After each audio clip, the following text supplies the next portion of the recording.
better to go 100 meters on Govardhan Prikrama with no socks and no shoes. Okay, I did that much. The next time you come, do another 100 meters.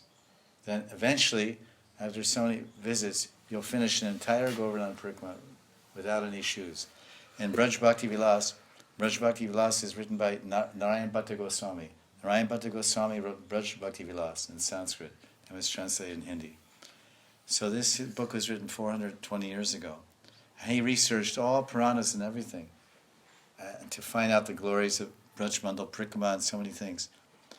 And he said that whenever you're doing Prikrama, Trasikos Prikrama, or Govardhan Prikrama, Varsana, he gives many rules of how you should go on Prikrama.